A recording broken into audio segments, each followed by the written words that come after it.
اعوذ باللہ من الشیطان الرجیم بسم اللہ الرحمن الرحیم الصلاۃ والسلام علی خاتم النبیین وعلی آلہ وصحبہ اجمعین۔ السلام علیکم ورحمۃ اللہ وبرکاتہ۔ بہت سارے واقعات جب آپ اس کو کنیکٹ کرتے ہیں تو چیزیں آپ کی درست جب ثابت ہوتی ہیں تو پھر آپ ایسے ہی مسکراتے ہیں، جیسے میں ابھی یہ درود السلام پڑھتے ہوئے مسکرایا۔ عمران احمد خان نیازی صاحب 70 جلسے کر چکے تھے، 20 سیٹوں کے اوپر ضمنی الیکشن تھے۔ ان ضمنی انتخابات کے اندر عمران احمد خان نیازی صاحب نے 15 نشستیں جیت لیں، اور پھر ان کے زیر کنٹرول مین سٹریم اور سوشل میڈیا نے دھما چوکڑی مچا دی کہ جناب اس کی مقبولیت تو 7ویں آسمان کے اوپر ہے۔ تو ہم نے 2-3 سیاستدانوں سے، ہارنے والوں سے، جنہوں نے عمران احمد خان نیازی سے بڑے جلسے کیے تھے اپنی کانسٹیچوئنسیز کے اندر، جن کا زیادہ زور تھا، جب ہم نے رابطہ کیا ان سے تو میں نے کہا کہ نتائج کیسے مرتب ہوئے، کیا مختلف برادریوں نے آپ کو ڈچ کیا؟ انہوں نے کہا ایسی کوئی بات نہیں ہے، رات 1 بجے ڈی سی او کا فون آ گیا تھا کہ صاحب لوگوں نے، یعنی کہ آئی ایس آئی والوں نے کہہ دیا ہے کہ صبح عمران احمد خان نیازی جیتے گا۔ اس کا مطلب یہ ہے کہ ان کو تو اپنا اللہ بھلا کرے آپ کا، آپ صاحب خیر ابھی نہیں آئے تھے میرا خیال اس وقت تک، تو انہوں نے کہہ دیا تھا اس کا مطلب ہے کہ یہ دونوں طرف سے کھیل رہے ہیں۔ اچھا جی، اب جب یہ کنیکٹ ہوتا ہے کہ جناب وہ آئی ایس آئی کے لوگ نہیں تھے بلکہ وہ فیض حمید نیٹ ورک کے لوگ تھے، وہ نیٹ ورک جو متوازی کھڑا کیا گیا تھا۔ اچھا، وہ جو لوگ اس نیٹ ورک میں ہوتے تھے وہ حاضر سروس لوگوں کے ساتھ انہی میسوں کے اندر بیٹھتے تھے، انہی کے ساتھ پھرتے پھراتے تھے، اور انہی کے ساتھ اٹھک بیٹھک تھی ان کی، پھر ان کے ذریعے کمیونیکیشن بھی کر لیا کرتے تھے۔ تو جو بیوروکریسی تھی یا اس وقت گورنمنٹ جو تھی وہ ان کی فرمائش کو ادارے کی فرمائش کیوں نہ سمجھے اور اس کے اوپر عمل درآمد کیوں نہ کرے۔ اب ہر اس عمل کے اوپر، ہر اس بات کے اوپر جس کے اوپر ہمارے خدشے کا اظہار تھا کہ یار یہ جو ہے یہ کیا ہو رہا ہے، کوئی پارٹی کیا دونوں طرف سے کھیل رہی ہے۔ اب آپ اندازہ فرمائیے کہ وہ جو 5 نشستیں جو نہیں جتوائی گئیں جو عمران احمد خان نیازی کو، اور وہ پی ایم ایل این جیت گئی، وہ 5 نشستیں وہ تھیں جو کہ بنیادی طور پہ فیض حمید نیٹ ورک کا ہی حصہ تھے، لیکن مسلم لیگ نون میں تھے، تو لہذا ان کو جتوا دیا گیا یا ان کو جیتنے کی اجازت دے دی گئی۔ باقی سب کے سب جو تھے اس مینوورنگ کے ذریعے نتائج مرتب کیے گئے۔ بہت خوفناک مافیا تھا۔ ہو سکتا ہے کہ میری ان باتوں کا پی ایم ایل این کے لوگوں کو بھی یقین نہ آئے، کیونکہ ذہنی طور پہ بہت سارے لوگ تو مسخر ہوئے ہیں اور بہت سارے لوگ جان بوجھ کے، چونکہ فیض حمید نیٹ ورک کا حصہ ہیں تو وہ ہے، ٹھیک ہے نا۔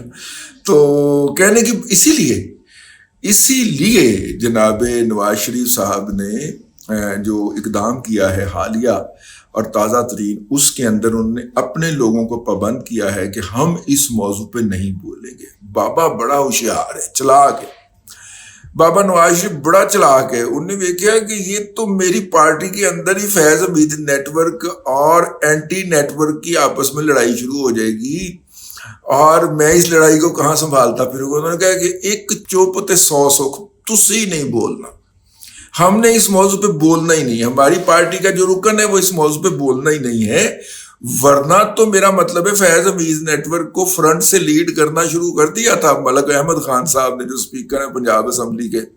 ذرا سوچے نا، ان کے حالیہ جو بیانات ہیں اس کے اندر وہ فیض حمید نیٹ ورک کو فرنٹ سے لیڈ کرتے ہوئے نظر آئے ہیں۔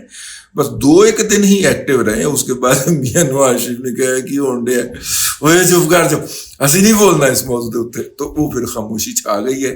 یوں بہت ساری قباحتیں اور بہت ساری خامیاں اور کمیاں جو ہیں وہ کور ہو گئی۔ یہ نیٹ ورک جو تھا یہ سرکاری اداروں کے اندر بھی عمل آتا تھا، اور آج کل اور آج کے دن میرا یہ تھیسس ہے کہ نیٹ ورک اس وقت ایگزسٹ کرتا ہے۔ ہیڈ لیس ہو گیا ہے. مطلب ٹاپ کے اوپر سے ہو سکتا ہے فیض حمید کی جگہ کسی اور نے لے لی ہو، کیونکہ دوبارہ وہ ساری ایکٹیویٹیز 2 یا 3 دن کے وقفے کے بعد شروع ہوئی ہیں.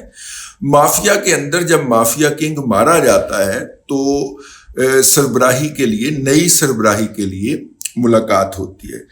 تو فیض حمید کا پکڑا جانا یہ ظاہر کرتا ہے کہ مافیا کنگ مارا نہیں گیا، یا وہ غائب نہیں ہوا، یا وہ قید نہیں ہوا. اس لیے مافیا کی جو سربراہی ہے اس کی نگرانی کے لیے کوئی لڑائی نہیں ہوگی. بڑے آرام سے ان کا نمبر 2 جو ہے وہ سیٹ اپ کا ہیڈ بن چکا ہے. اور یہ سیٹ اپ اداروں کے اندر ریاست پاکستان کے مختلف شعبوں، محکموں اور اداروں کے اندر بنفس نفیس پوری طرح پوری صحت کے ساتھ موجود ہے.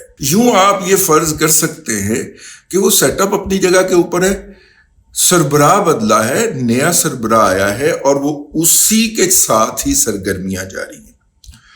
وہ سیٹ اپ مطمئن بھی ہے، ان کو پتا ہے کہ جو موجودہ ایکٹیویٹی ہو رہی ہے یا ایکسرسائز ہو رہی ہے ہم بڑے آرام سے اس کو کاؤنٹر کر سکتے ہیں.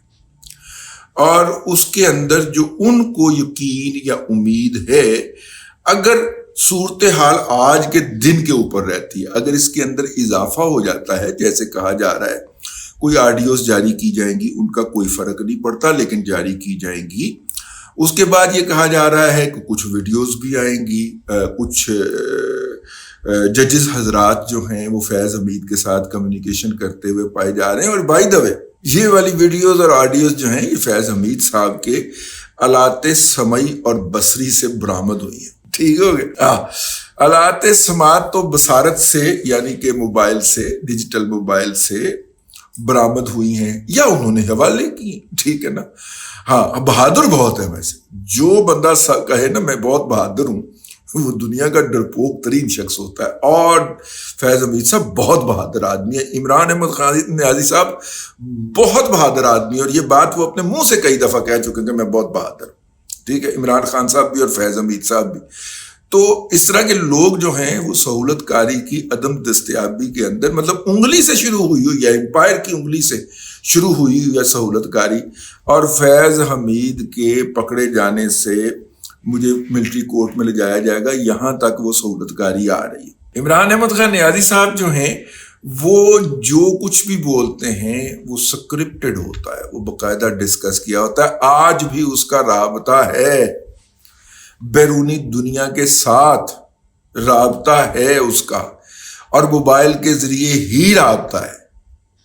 میں آپ کو انفارمیشن کی بنیاد پہ کر رہا ہوں.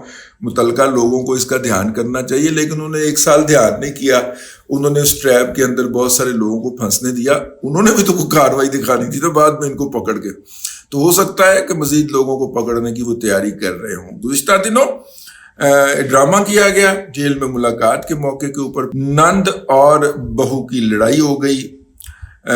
علیمہ خان کی اور پنکی پیرنی کی آپس میں چنگی خیب خیر تو میں ہائے ہائے نی تینو، ہائے ہائے نی تینو کہہ کے باقاعدہ لڑائی ہوئی. اور شور اس قدر زیادہ تھا کہ صحافیوں سے گفتگو کرتے ہوئے عمران احمد خان نیازی کی آواز جو تھی وہ کان پڑی سنائی نہیں دے رہی تھی، اور وہ گفتگو ادھوری چھوڑ کے اس کارنر تک گئے اور کہا کہ میں میڈیا سے بات کر رہا ہوں، چپ کر جو. لیکن انہوں نے چپ کرنے سے انکار کر دیا. بھائی جان وہ جتنے بڑے ڈرامہ باز ہیں مجھے تو یہ بھی ایک ڈرامہ لگتا ہے، سیدھی سی بات. تو عمران احمد خان نیازی کی آج کے دن تک سہولت کاری بھی جاری ہے، اس کے رابطے بھی ہیں، اور ان رابطوں کے باعث وہ پوری طرح اپنی مرضی کی کمیونیکیشن بھی کر رہا ہے. تسلی ان کو یہ ہے فیض حمید کو اور عمران خان کو کہ ملٹری کورٹ سے جب سزا ہو جائے گی اور حافظ صاحب وہ سزا جو ہے اس کے خلاف اپیل جو ہے وہ مسترد کر دیں گے، تو اس کے بعد اپیل تو آنی ہے نا ہائی کورٹ کے ججز کے پاس. تو ہائی کورٹ کے ججز یہ کتنے کے نکال لیں گے؟ اسلام آباد ہائی کورٹ کے ججز سارے تو اپنے فیض یافتہ ہیں. 2 نکال لیں گے، ایک کی جعلی ڈگری ہے، ایک ہی ماما کا پلاٹ ہے، 2 نکال لیں گے. ٹھیک ہے. حد تیسرا نکال لیں گے وائلیشن کی بنیاد کے اوپر، حد چوتھا نکال لیں گے. باقی 4 کا کیا کریں گے بھائی؟ ٹھیک ہے، سارے کے سارے تو فیض یافتہ ہیں، تو اس لیے یہ مطلب کہ وہ اس تسلی میں بیٹھے ہوئے ہیں کہ اپیل تو انہی کے پاس آنی ہے اور انہوں نے پہلی سماعت کے اندر اڑا دینی ہے، اور 30 مارچ 2025 کو عمران احمد خان نیازی جو ہیں وہ باہر ہوں گے اور وہ پروپیگنڈا ہوگا کہ جیل سے آیا تو اس کا استقبال دیکھنے والا ہوگا۔ آپ کو ہر یوتھڑ جو ہے، ہر مطلب کہ پکا پیڈا پڑھیا لکھیا ان پڑھ آفس کے اندر بیٹھا ہوا اور آفس کے باہر پھٹے کے نیچے بیٹھا ہوا ہر یوتھڑ آپ کو جو یہ بتائے گا عمران خان ایک دفعہ باہر آیا نا پھر اس کا استقبال دیکھنے والا ہوگا۔ ماما جیل چ سڑن ڈیا، جیل دے باہر جا کے وہ بھن نو کہنا پیندا ہے، اس کی بہن کو کہنا پڑتا ہے کہ جناب ہم اکیلے بیٹھ جائیں گے، بھائی کے لیے احتجاج کریں گے، تو اتنے جا کے بہ جاؤ استقبال کر دو ہے روندے۔ ہوں افغانڈو نہیں آنے، افغانی نہیں آنے اب بھائی میرے، ہاں وہ کرائے کے افغانی جو تھے وہ ہٹا دیا انہوں نے۔ خاک سار نے اتنا رویا ہے، اتنا پٹا ہے کہ یہ افغان مہاجرین کا جو کمشنر ہے اس حرام خورد کو تو ہٹا دیں، یہ عمران احمد خان نیازی کا فیسیلیٹیٹر ہے، کرائے پہ بندے بھیجتا ہے اس کے ہر جلسے کے اندر، اور اسی نے ہی 9 مئی کو بندے فراہم کیے تھے، اس نے بھی فراہم کیے تھے۔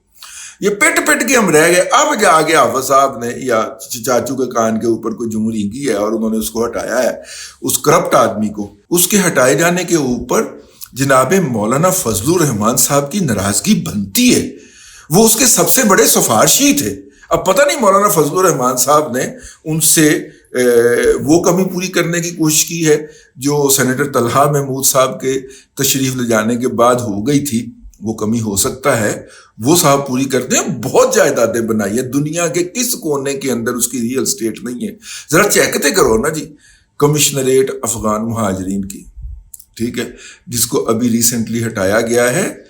ابھی جنسی ہراسگی اور درندگی کے واقعات اگر آپ پھرولنا شروع ہو جائیں تو مطلب باقاعدہ کہہ آنی شروع ہو جاتی، اتنا کا غلیظ آدمی تھا، اور کتنے افغان مہاجرین کی خواتین کی عزت جو ہے وہ اس کے ہاتھ میں ہوگی، اور وہ کس طرح ان کو اپنے مقاصد کے لیے استعمال کرتا ہوگا۔ افغان مہاجرین کا کمشنریٹ اور ہماری سرکاری یونیورسٹیوں کے وائس چانسلر کردار کے اندر دونوں ہی کبھی اور گھٹیا ترین لوگ۔ اب تک کے لیے اتنا ہی، اگلے ویلاگ کے اندر آپ کی خدمت میں پھر حاضری ہوگی۔ اللہ تبارک و تعالیٰ آپ کو آسانیاں عطا کرے اور آسانیاں خلق خدا میں تقسیم کرنے کی توفیق عطا کرے۔